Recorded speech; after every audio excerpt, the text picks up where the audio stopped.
So let's say you're working on this Bach prelude. You might recognize it.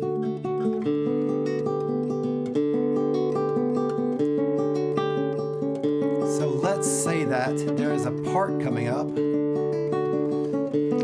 that you find tricky.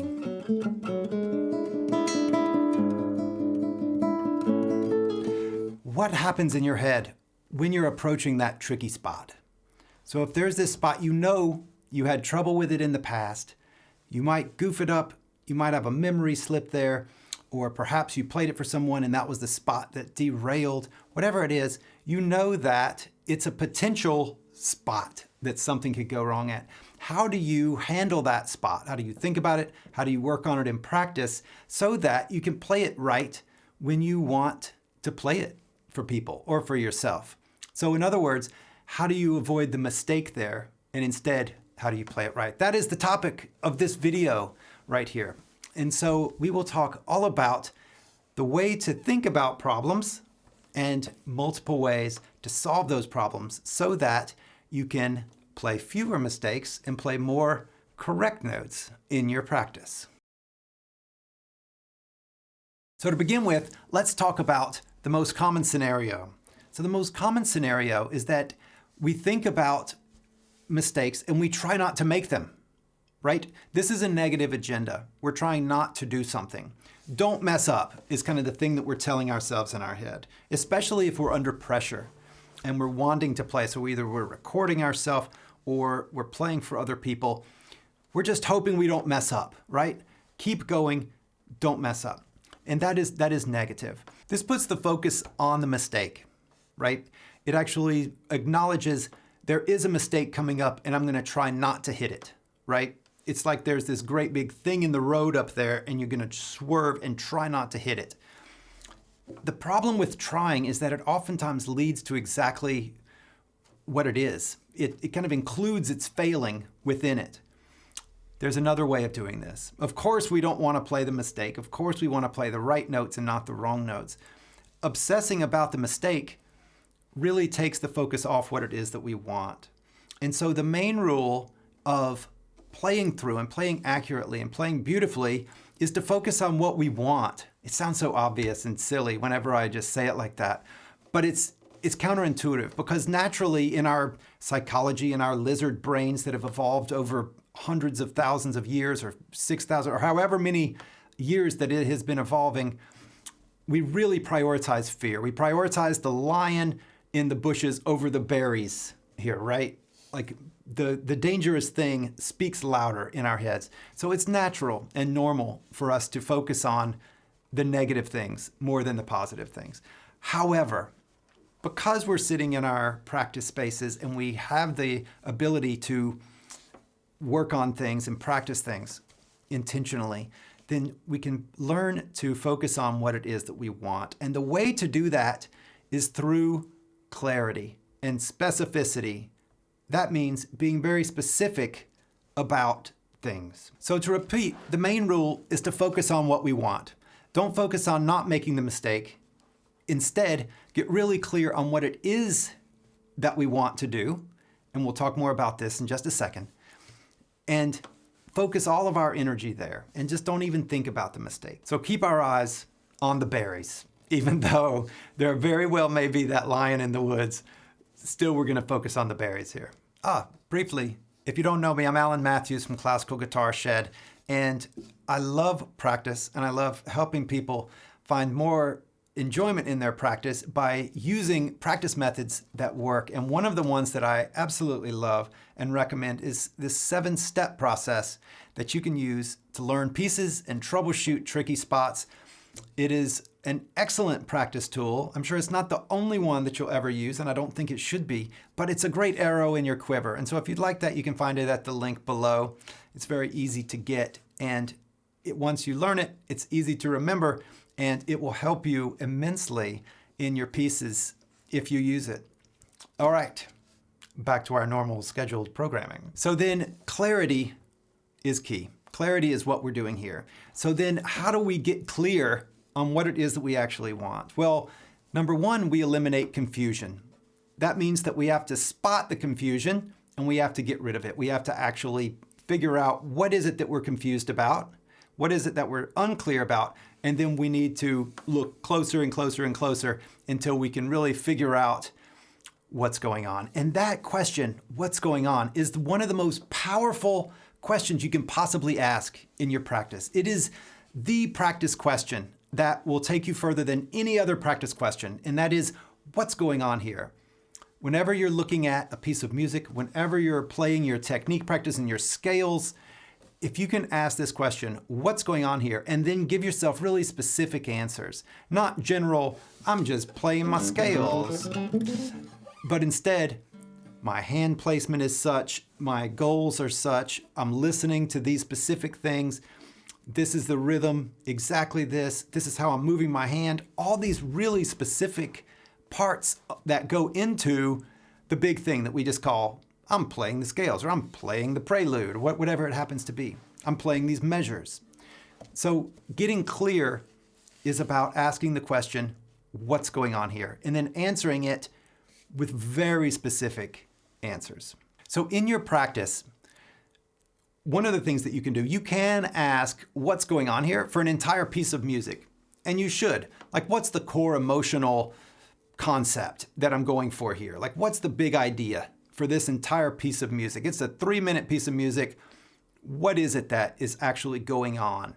And there can be very specific answers for that, where this arc, and we're going to build up here, and here's the big climax, and then it comes down at the end, and this section over here is kind of dark and sad, but then there's this happier section here. This part gets a little bit angsty. You can answer these questions for a big piece of music. However, in your practice, oftentimes the work that you'll be doing is on little sections, and this is the way to work on spots in your piece, is to isolate the tricky spots. If there's a spot that's giving you trouble, that you think that might be that tree in the road that you're going to try to have to swerve and miss every single time, well, our goal is to get that tree out of the road. And so what we're going to do then is stop the car, get out of the car, walk over to the tree, and start getting that thing out of the road so that we don't have to hit it next time, right? So what does this mean? It means we take the spot, could be a couple of measures, could be a line, could be just probably a couple of notes. Most problems come down to one note connecting to the next. And so there probably will be one little linchpin spot that if you can get that one spot, the rest of it will go. So the goal is to then find that spot. So we're taking these spots, we're taking them over to the workbench, and we're isolating the tricky bits.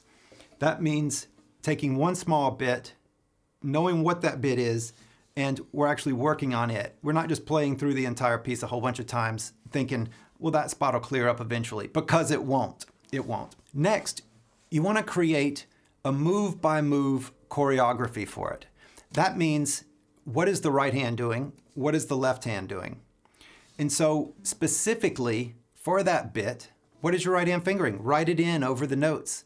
Actually write in your right hand fingering. Know which finger is going to play every single note. If you haven't already done this for the piece, well then oftentimes that will clear up the problem in itself, just knowing what it is. But this is eliminating confusion. If you don't know which finger is going to play, then at speed or under a different situation, like playing for people where your musculature is completely different because you're a little bit nervous, that's going to all change. And in the exact same way, write in your left hand fingerings. If it's not completely obvious, or even if it is, just write in which fingers are going to play which notes on that particular part.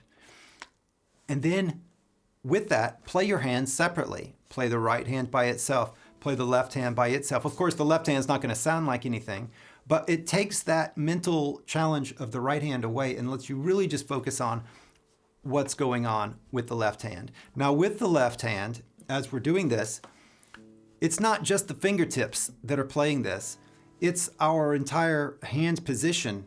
Are we square to the neck or are we at an angle? And does that change? If we play more than one finger on one fret, well, we need to actually change the angle and come in at this type of angle. And so then instead of keeping it all square the entire time, it might be that we need to shift for just a moment and then we need to switch back. But we need to know exactly where to shift into the different hand position and exactly where to shift back.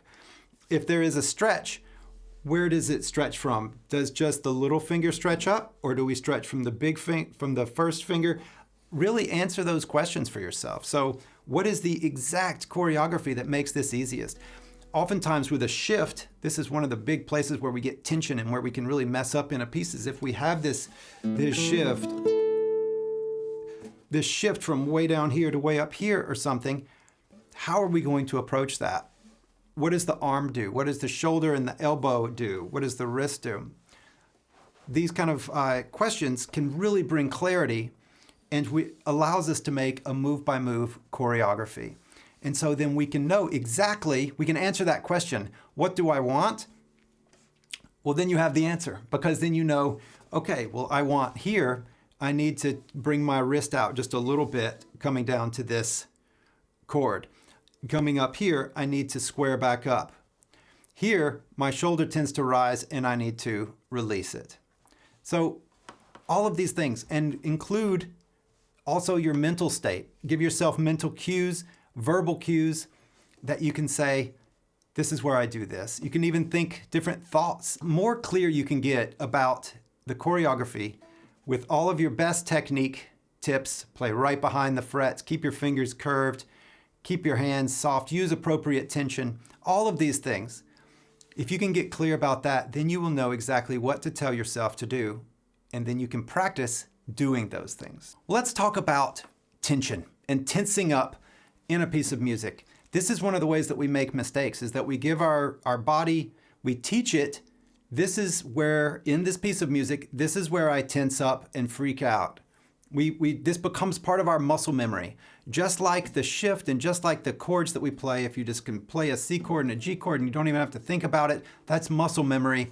And just exactly in the same way in a piece of music, as we work the notes in, we can also work a tightening of the chest and a scrunching of the face and a stopping of the breath. All of these things we can work into our muscle memory, and that is the big cue. This is the spot where we mess up, and then we mess up and it's like, great. And so then our body has done what we taught it to do, success, except that's not really what we want.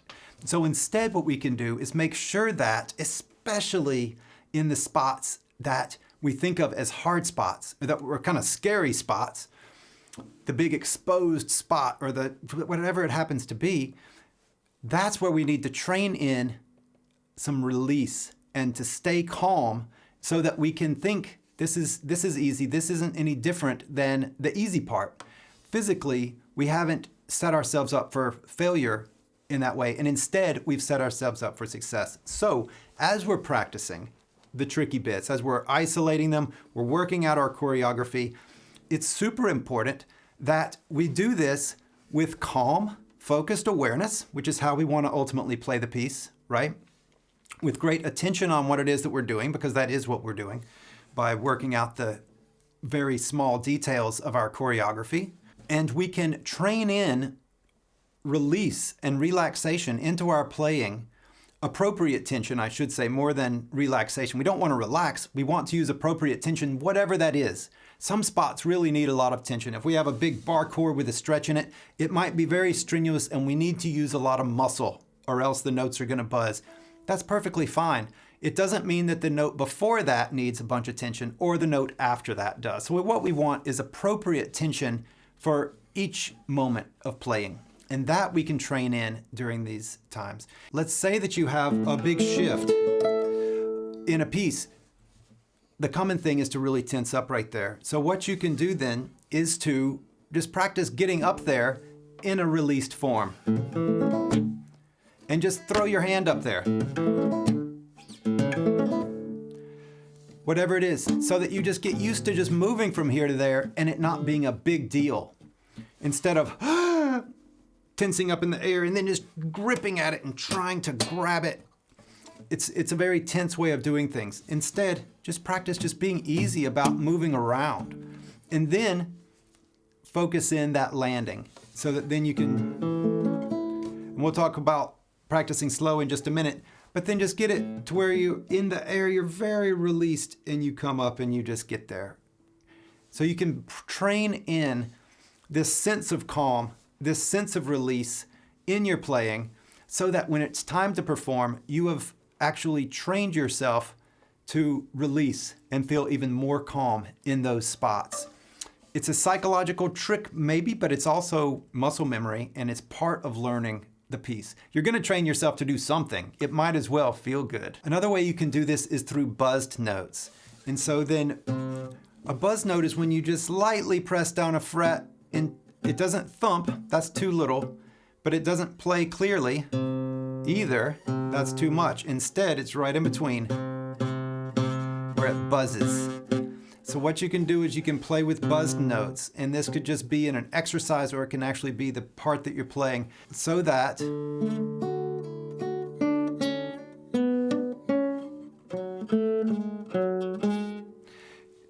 you can play the section that you're wanting to play with buzz notes, which is a very precise amount of tension it takes to play buzz notes.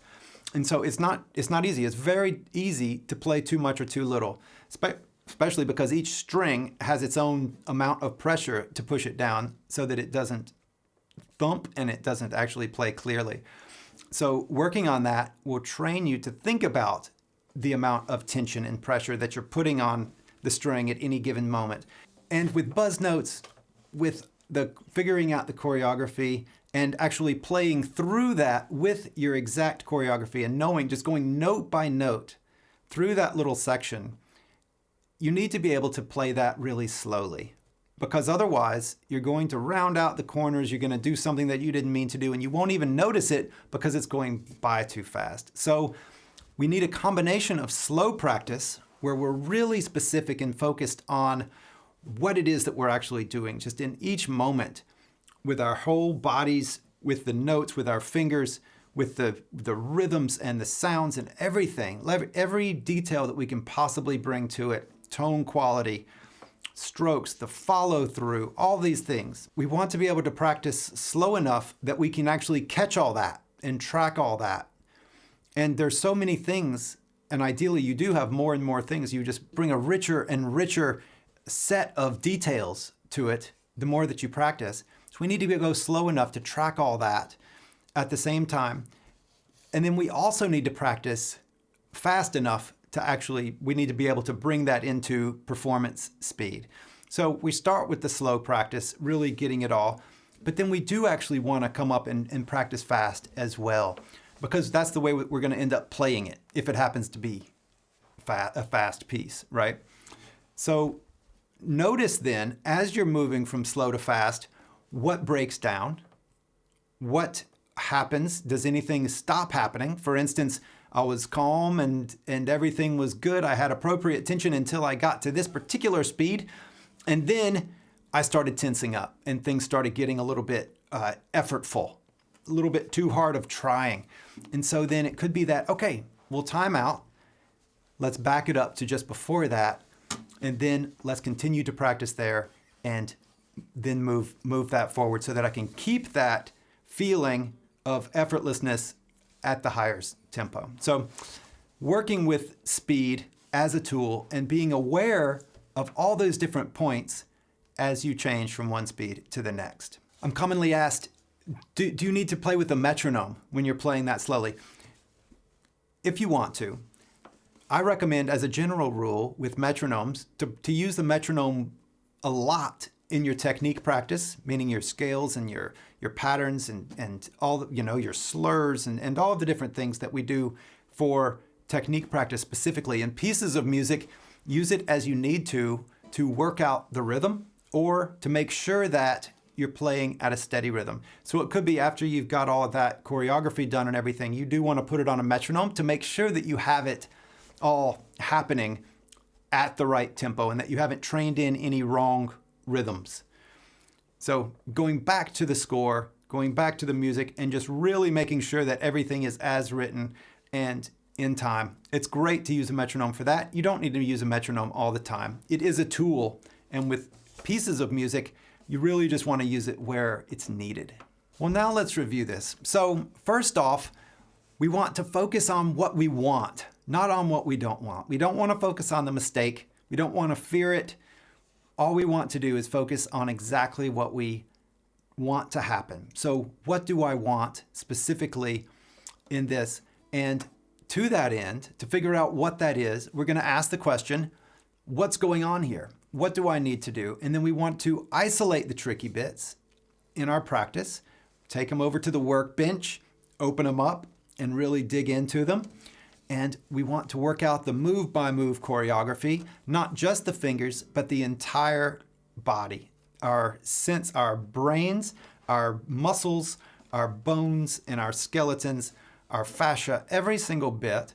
We want to work out what exactly needs to happen for this bit. Does the elbow need to move? Do the eyes need to soften? Is there some kind of verbal cue we can use, like stay up by the frets or bring the hand around, whatever it happens to be, to remind us what we're doing. So we want clarity. We want to get a move-by-move choreography. And we want to use the appropriate tension throughout. And so that is also a full body affair in our face, in our eyes, in our tongue, in our toes. We want to use the appropriate tension, and in our hands and fingers, of course. Use the appropriate tension and to keep calm, aware, paying attention, and staying right with what it is that we're doing. And we want to practice both slowly enough to be able to track all this and maintain all these good things. And then we also want to stress test it by playing fast as well and notice where things break down if they do, and then back them up and continue our work for those spots. And that is how to make fewer mistakes in your practice and be more confident playing for people or just for yourself, and also just bringing pieces to a higher level. One of the best parts about playing this way and about practicing this way and focusing on what you want is that we can move beyond this shallow idea of that success equals not making mistakes, because that's really lame. That's actually really a shallow version of music. Ideally in your music, you play better than that. So instead of just not making mistakes, you're actually making beautiful music. And that's a much better goal and a much better aspiration than just not making mistakes. I play the rhythm, I play the notes. What more do you want from me? That's not a great way to be. And so instead, you can start thinking about, well, I want the shaping to be this way. I want the dynamics to be this way. And that can go in exactly to everything that we've been talking about. So that with the choreography, it is that as well.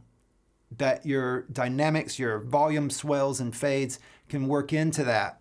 Your tone quality can work into that all through. And so then that becomes what's going on here, and what do I want becomes richer and richer and richer. So good luck in your practice. Thanks so much for watching, and I hope to see you soon. Take care. Bye-bye.